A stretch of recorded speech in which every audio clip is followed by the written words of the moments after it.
Olá pessoal, hoje nós começamos a última semana da disciplina de Literatura Brasileira 3, hoje é portanto a nossa última aula e nós vamos falar um pouquinho da prosa brasileira a partir da metade do século XX, a partir de 1950 mais ou menos,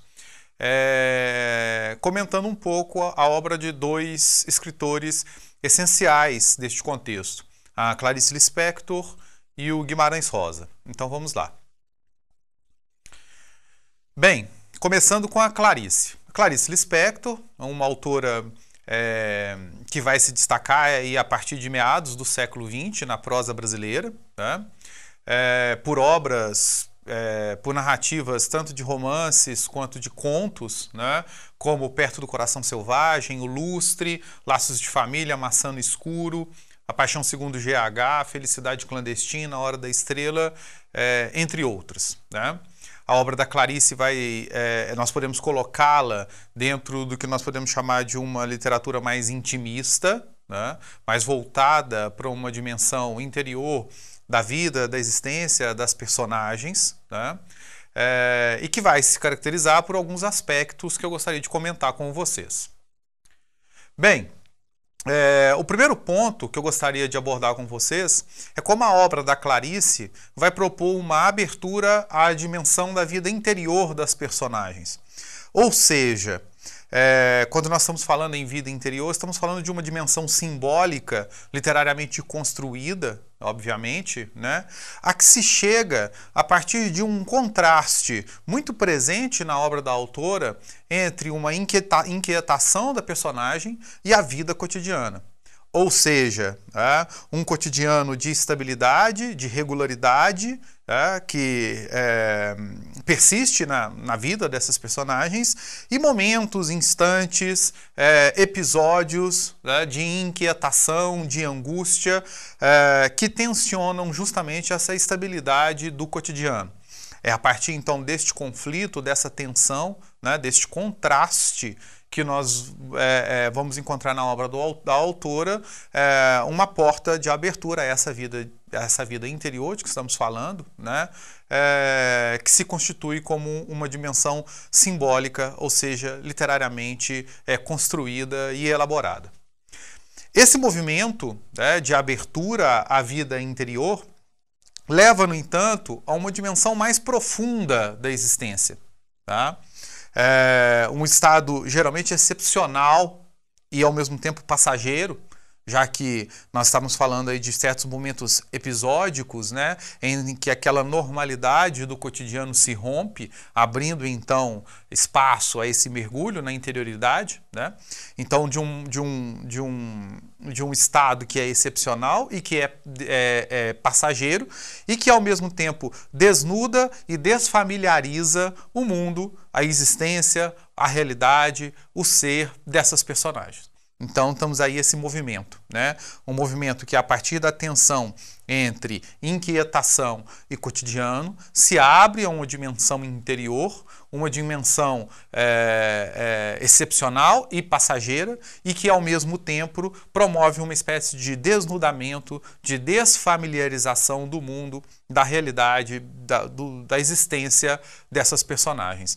Daí um certo tom revelador da prosa da Clarice, né? Que vem, às vezes, nos apresentar um mundo em uma condição que a vida cotidiana, né, que o dia a dia embotado já não permite mais ver, já não permite mais enxergar. Estas angústias ou estas inquietações que atravessam, né, ou que aparecem nas personagens da narrativa, dos romances, dos contos da Clarice, apesar desse mergulho, como nós estamos falando, dessa abertura a uma dimensão de vida interior dessas personagens, ela vai se sobrepor, de certa maneira, a traços individuais ou traços particulares. Bem, o que isso quer dizer? Quer dizer que nós estamos falando de uma abertura a uma interioridade que vai ultrapassar, né, o mero plano dos conflitos psicológicos, nos levando então a uma realidade mais profunda, mais impessoal e transcendente, podemos dizer, uma realidade mais universal, que de certa maneira vai buscar naquela personagem, a despeito da sua particularidade de gênero, de lugar, no espaço, no tempo, de posição social, ou, né, qualquer elemento que possa trazer uma caracterização mais particular, mais individual para essa personagem, aquilo que se abre, né, a vida interior a que se chega nessa personagem, através daquela abertura, né, daquela dimensão simbólica que nós já falamos anteriormente, é num sentido mais básico, né, num sentido humano mais essencial, mais universal. Nesse aspecto que nós estamos dizendo, então, que essa abertura ultrapassa o plano dos conflitos psicológicos que, de certa maneira, estão situados num nível mais superficial, mais atrelado às individualidades e particularidades de cada personagem, e vão mais fundo, num sentido mais humano, num sentido geral, vamos dizer assim, né, do homem, do ser, da existência como um todo. Daí nós podemos falar, e muitos críticos vão tocar neste ponto, né, de uma certa uniformização das personagens da Clarice, né, que de certa maneira vão ser tomadas numa dimensão humana mais universal, como eu disse. Bem, não quer dizer que todas as personagens da Clarice são iguais, não é exatamente isso, né, mas que de certa maneira prevalece nelas uma condição humana mais essencial, né, que se coloca numa posição de muito maior destaque do que qualquer traço mais particular ou individual que se pudesse apontar. Mais uma vez, chamo a atenção de vocês para que nós compreendamos a expressão correta. Uma certa uniformização, uma certa prevalência dessa uniformização. Não quer dizer, né, que as personagens não tragam traços particulares ou individuais. Mas é que esse mergulho, essa abertura, né, a uma interioridade mais profunda, atravessa essas particularidades, atravessa essas individualidades para encontrar um estado mais universal, mais básico, mais essencial do ser, podemos dizer assim. Dentro dessa mesma questão, né, podemos identificar na prosa da Clarice também tanto um tempo quanto um espaço relativamente abstratos, que não têm relevância significativa por si mesmos, né? Ou seja, o espaço e o tempo particular onde as narrativas se dão, né, de certa maneira perdem a relevância à medida em que essa narrativa mergulha num nível mais essencial e mais universal do ser, para daí desenvolver as questões propostas, seja no conto, seja no romance. Bom, para chegar a esta realidade mais profunda de que nós temos falado, a prosa da Clarice, né, vai realizar um movimento de busca de um mundo não familiar a que se vai chegar justamente por uma linguagem também não familiar. Um mundo não familiar, justamente esse mundo que se coloca submerso, né, ou que se coloca abaixo da capa homogeneizadora do cotidiano. Vejam que é basicamente o mesmo movimento que eu tenho apresentado aqui, né? Uma inquietação em relação ao cotidiano, uma ruptura, né, da capa desse cotidiano, logo um mergulho num mundo mais profundo que de certa maneira é embotado, né, escondido, justamente por pela vida mais comum, corriqueira, familiar, que de certa maneira nos oferece uma dimensão mais superficial, mais simplificada, né, menos vibrante da existência, num sentido mais profundo, num sentido mais essencial. E o caminho que a prosa da Clarice vai percorrer para nos levar a essa realidade, né, mais universal, mais profunda, mais existencial, né, menos familiar, será justamente o caminho de uma linguagem também não familiar. Uma linguagem literária caracterizada tanto por metáforas insólitas, por construções sintáticas incomuns e por enredos singulares, tá?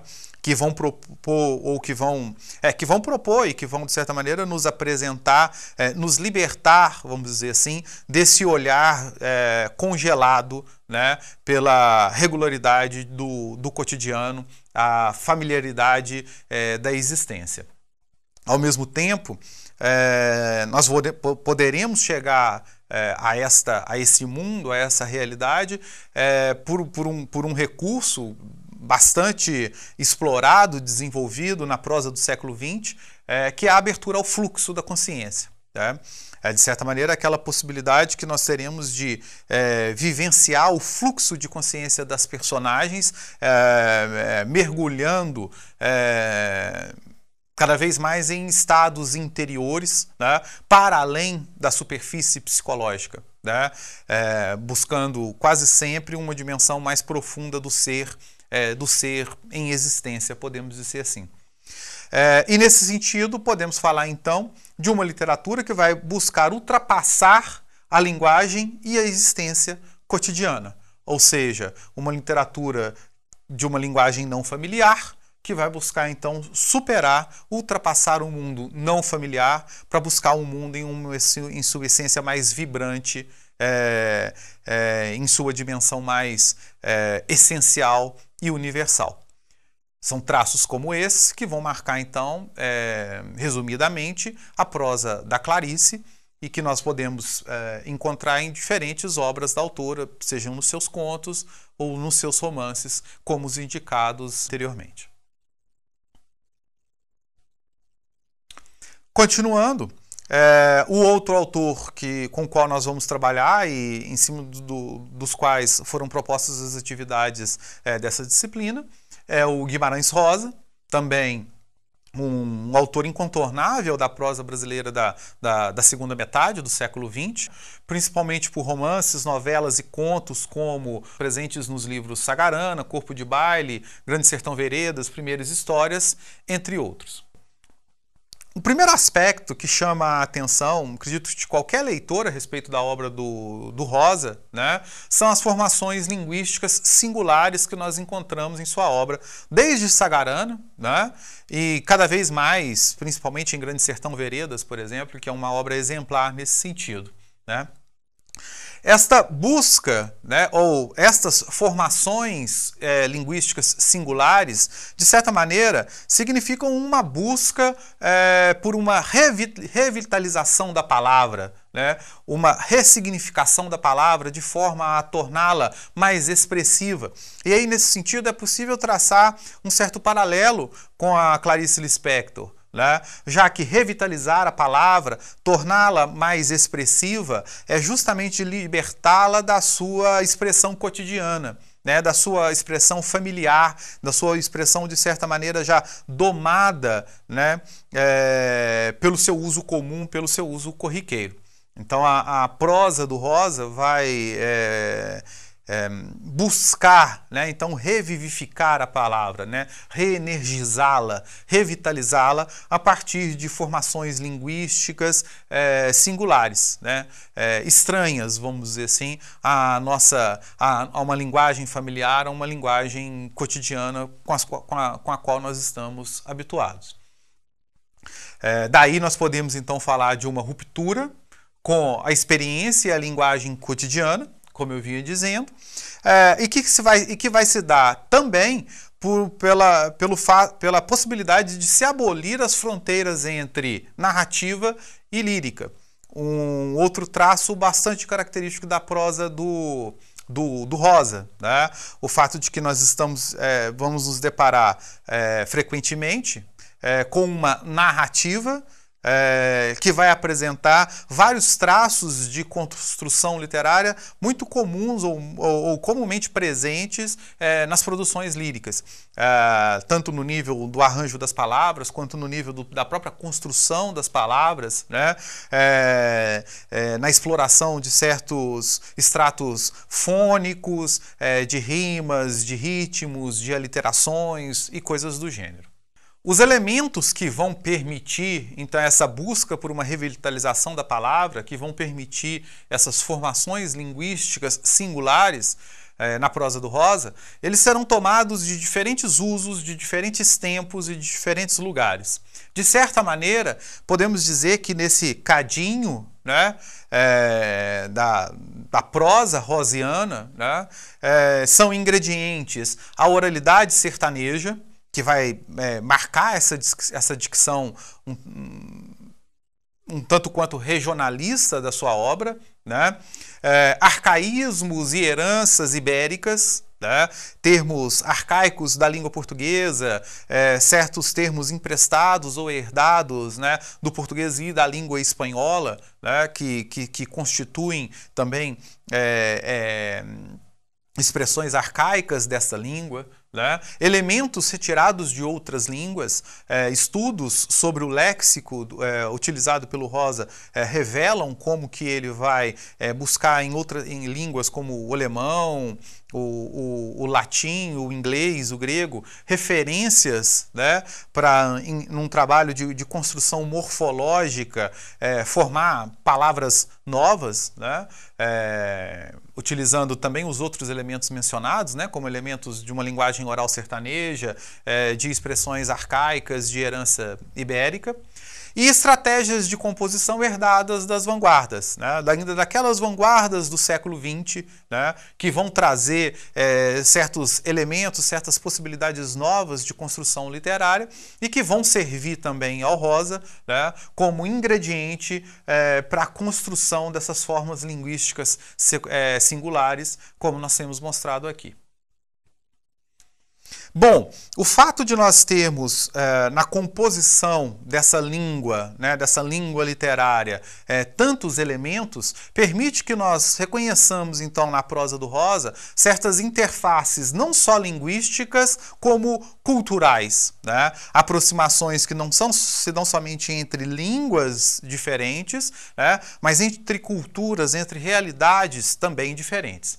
Daí, nós podemos reconhecer na sua obra uma territorialidade mais ampla, mais complexa, mais universal, apesar do fato de que o espaço da obra da prosa rosiana é, de certa maneira, o onipresente sertão, tá? Então, podemos compreender este sertão rosiano, né, de certa maneira definido no tempo e do espaço, de maneira mais ampla, mais complexa, mais universal, já que um sertão ficcionalmente construído a partir de uma interface linguística e cultural com outras realidades e com outros espaços. Em função disso, a crítica, de maneira geral, vai apontar na prosa do Rosa, apesar de ser uma prosa carregada de um certo teor, de uma certa dicção regionalista, como eu havia dito, né, uma superação do regionalismo tradicional. Aquele regionalismo, por exemplo, que nós encontramos no Romance de 30, lá José Lins do Rego, principalmente aquele romance nordestino, que de certa... José Lins do Rego, Jorge Amado, Raquel de Queiroz, entre outros, que de certa maneira carrega uma carga documental excessiva, né? Uma carga de descrição, de testemunho, vamos dizer assim, ou de apresentação de conflitos sociais, históricos, de questões de uma realidade econômica, política brasileira do século XX, podemos dizer assim. Então, a prosa do Rosa, apesar desse espaço sertanejo regional bem caracterizado, né, bem presente, ou podemos dizer até onipresente, vai superar, de certa maneira, esse regionalismo tradicional, esse regionalismo documental, conferindo a essa realidade, né, a este sertão, que é um mundo, vamos dizer assim, como o próprio Rosa vai dizer, uma dimensão existencial mais ampla, tanto às personagens quanto às próprias narrativas. De forma que aquilo que as narrativas apresentam, aquilo que as personagens, né, experimentam, pode ser transposta, pode ser estendida, né, à humanidade de maneira geral, né, a qualquer tempo, a qualquer lugar, a qualquer espaço, né, a qualquer ser numa dimensão mais profunda, numa dimensão também mais ampla.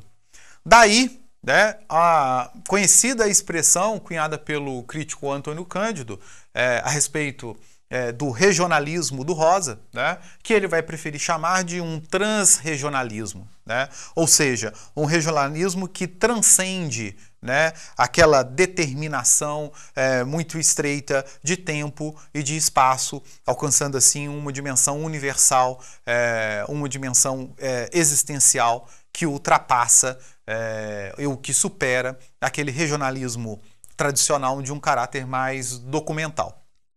Nesse sentido, podemos falar que a prosa do Rosa vai se constituir por narrativas mitopoéticas que vão revelar uma visão global do mundo e da existência.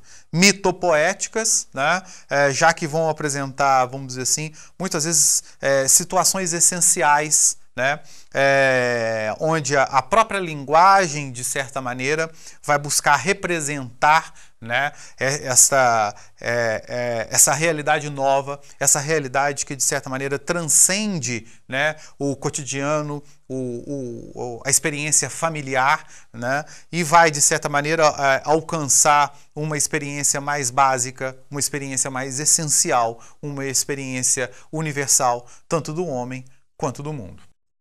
Bem, termina assim a disciplina de Literatura Brasileira 3. Espero que a aula tenha sido útil e que vocês tenham bons estudos. Até mais.